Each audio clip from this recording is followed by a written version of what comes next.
اعوذ باللہ من الشیطان الرجیم بسم اللہ الرحمن الرحیم ولا تطرد الذين يدعون ربهم بالغداة والعشي يريدون وجهه ما عليك من حسابهم من شيء وما من حسابك عليهم من شيء فتطردهم فتكون من الظالمين صدق اللہ العظیم وَلَا تَطْرُدِ الَّذِينَ اور آپ نہ نکالیے اپنی مجلس سے الَّذِينَ ان لوگوں کو یدعون کہ جو پکارتے ہیں ربہم اپنے پروردگار کو بالغداتی صبح کے وقت والعشی اور شام کے وقت یریدون وجہہ اپنے رب کو راضی کرنے کے لیے اس کی خوشنودی حاصل کرنے کے لیے یریدون حاصل کرنے کے لیے وجہہ اپنے رب کی خوشنودی آپ ان لوگوں کو اپنی مجلس سے مت نکالیے کہ جو لوگ اپنے رب کو صبح و شام اس لیے یاد کرتے ہیں تاکہ اللہ ان سے راضی ہو جائے ما علیک من حسابہم من شیء نہیں ہے آپ کے ذمے ان کے حساب میں سے کوئی چیز اور وما من حسابک علیہم من شیء اور نہیں ہے ان کے ذمے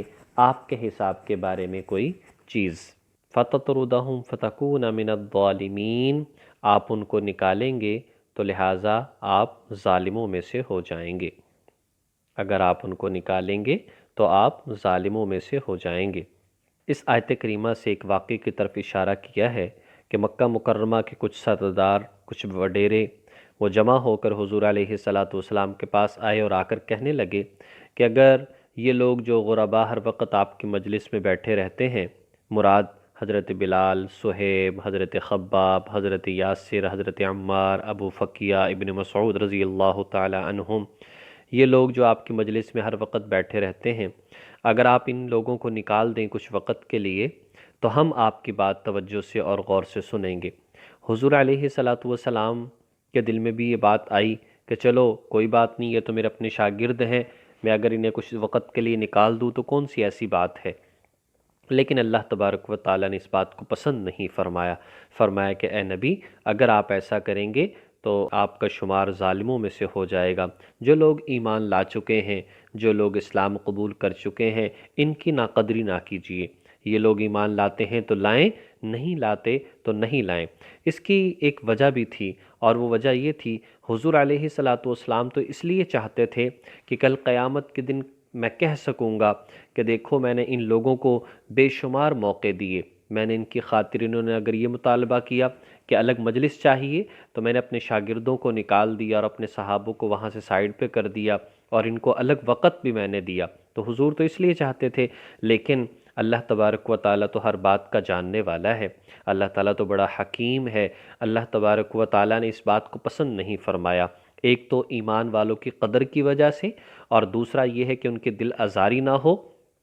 ایمان والوں کی، اور تیسرا یہ ہے کہ اگر اس وقت میں ایسا ہو جاتا تو مالدار قیامت تک کے لیے جو ہے یہ اپنے ذہن میں بات بٹھا لیتے کہ ہم غرباء کے ساتھ نہ نماز پڑھیں گے، ہم غرباء کے ساتھ نہ بات سنیں گے، ہم غرباء کے ساتھ نہ کسی بیان میں بیٹھیں گے، بلکہ ہمارے لیے الگ بندوبست ہونا چاہیے۔ تو فرمایا کہ ایسا نہیں ہے، بلکہ عزت کا معیار تو تقوی ہے۔ ایک ہی صف کے اندر کھڑے ہوں گے، چاہے امیر ہے چاہے غریب ہے، ایک ہی امام کے پیچھے نماز پڑھیں گے، چاہے امیر ہے چاہے غریب ہے،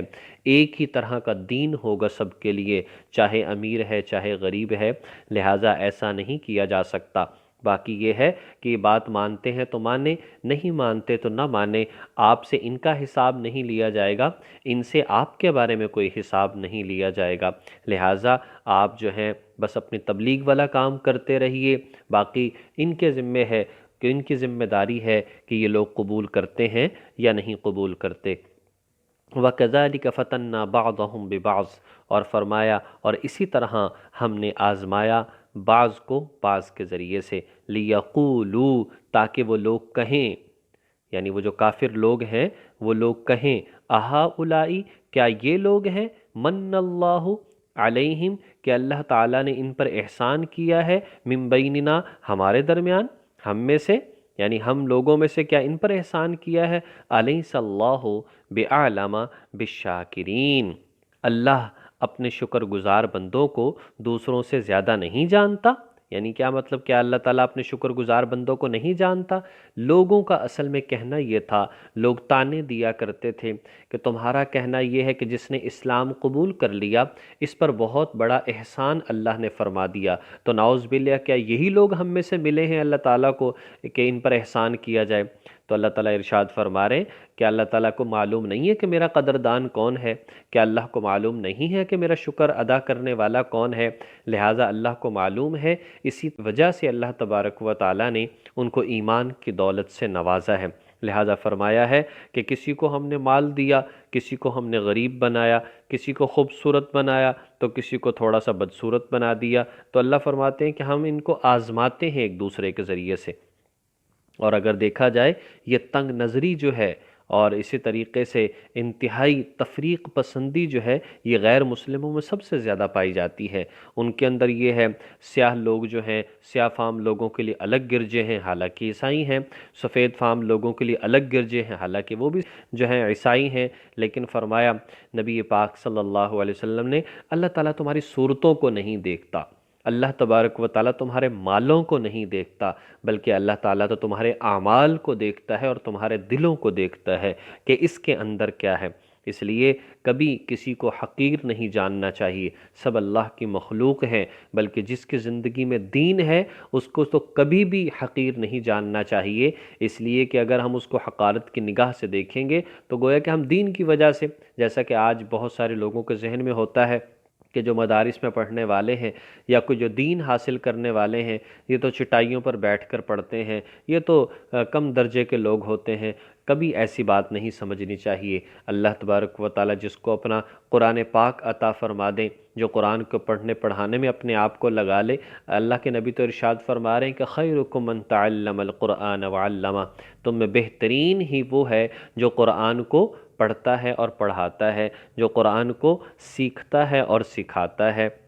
تو اس وجہ سے دین کے علم کی وجہ سے اور دین کو پڑھنے پڑھانے کی وجہ سے کسی کو حقیر نہیں جاننا چاہیے۔ وَإِذَا جَاءَكَ الَّذِينَ يُؤْمِنُونَ بِآيَاتِنَا، اور جب یہ لوگ آپ کے پاس آتے ہیں، جب یہ لوگ آپ کے پاس آتے ہیں، یؤمنون بآیاتنا، وہ لوگ جو کہ ہماری آیتوں پر ایمان رکھتے ہیں، فقل، تو آپ کہیے سلام علیکم، تم پر سلام ہو، کتب ربکم، لکھ لیا ہے تمہارے رب نے، علی نفسہ، اپنے اوپر، الرحمہ، رحمت کو،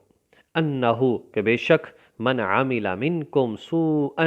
کہ وہ شخص کہ جس نے تم میں سے کوئی برا کام کر لیا، کوئی برائی کر لی، کوئی گناہ کر لیا، بجہالت، نادانی کی وجہ سے، نامعلوم ہونے کی وجہ سے، لا علمی کی وجہ سے، ثم تاب، پھر اس نے سچی توبہ بھی کر لی، من بعد ہی، اس کے بعد، واصلح، اور اپنی اصلاح بھی کر لی، فانہ غفور الرحیم، تو بے شک اللہ تعالیٰ بڑا معاف فرمانے والا، رحم فرمانے والا ہے۔ یہ دیکھو اس آیت میں ایمان والوں کی کیسی قدر، کیسی اللہ پاک نے عزت عطا فرمائی ہے، کیسا پروٹوکول دیا ہے۔ فرمایا اے نبی، جب یہ ایمان والے آپ کے پاس آئیں تو آپ انہیں سلام کریں، آپ انہیں السلام علیکم کہیں، آپ کہیں اللہ نے تم پر سلامتی نازل کی ہے اور اللہ پاک نے تمہارے بارے میں اپنے اوپر رحمت کو لازم کر لیا ہے۔ جتنا ایمان میں، اعمال میں، اچھے اعمال میں بڑھتے چلے جاؤ گے، اللہ پاک تمہیں سلامتی عطا فرماتا چلا جائے گا، اللہ تعالیٰ تم پر رحمت اپنی نازل کرتا چلا جائے گا۔ باقی کوئی تم میں سے اگر کوئی برا عمل کر لے، کوئی گناہ کر لے، بجہالت، نادانی کی وجہ سے، نادانی کیا ہے؟ ایک تو یہ ہے کہ جی علم نہیں تھا کہ یہ چیز، یہ گناہ ہو گیا، اس کا علم نہیں تھا کہ یہ گناہ ہے، اور ایک یہ ہے کہ یہ تو معلوم تھا کہ یہ گناہ ہے لیکن اس کی سزا کا معلوم نہیں تھا۔ یہ دونوں طرح کی جہالتیں ہیں۔ اگر تو انسان فرمایا کہ اگر توبہ کر لے، اور پھر خالی توبہ نہیں بلکہ وَأَصْلَحَ، اپنی اصلاح بھی کرے، کیا مطلب؟ آئندہ اس گناہ کو بالکل چھوڑ دے، گناہ کو بالکل، جس گناہ سے توبہ کر رہا ہے اس گناہ کو بالکل چھوڑ دے، تو فرمایا کہ پھر امید بھی رکھے کہ اللہ بڑا معاف فرمانے والا، رحم فرمانے والا ہے۔ وَكَذَلِكَ نُفَصِّلُ الْآيَاتِ، اور اسی طرح ہم نشانیاں کھول کھول کر بیان کرتے ہیں، وَلِتَسْتَبِينَ سَبِيلُ الْمُجْرِمِينَ، تاکہ بالکل کھل کر سامنے آ جائے مجرموں کا راستہ۔ یعنی یہ ہے کہ اللہ تعالیٰ نے یہ بات واضح فرما دی ہے کہ کفر اس کی اللہ کے ہاں کوئی قدر نہیں، ایمان کی اللہ کے ہاں قدر ہے، ایمان والوں کی قدر ہے۔ اور کیسا پروٹوکول دیا، اپنے نبی کو بھی کہہ دیا اے نبی آپ نہیں نکال سکتے، پھر مزید کہہ دیا کہ جب یہ آئیں تو آپ انہیں حوصلہ بھی دیں، دلجوئی بھی ان کی کریں کہ اللہ نے تم پر سلام بھیجا ہے، اللہ نے رحمت کو نازل کر اپنے اوپر لازم کر لیا ہے، اور اگر گناہ ہو جائے تو پھر یہ توبہ کریں تو اللہ معافی فرما دیتا ہے۔ اس لیے ہمیں اللہ کا شکر ادا کرنا چاہیے کہ اللہ کے ذات نے ہمیں مسلمان بنایا ہے، ایمان کی دولت سے نوازا ہے، چاہے ہمارے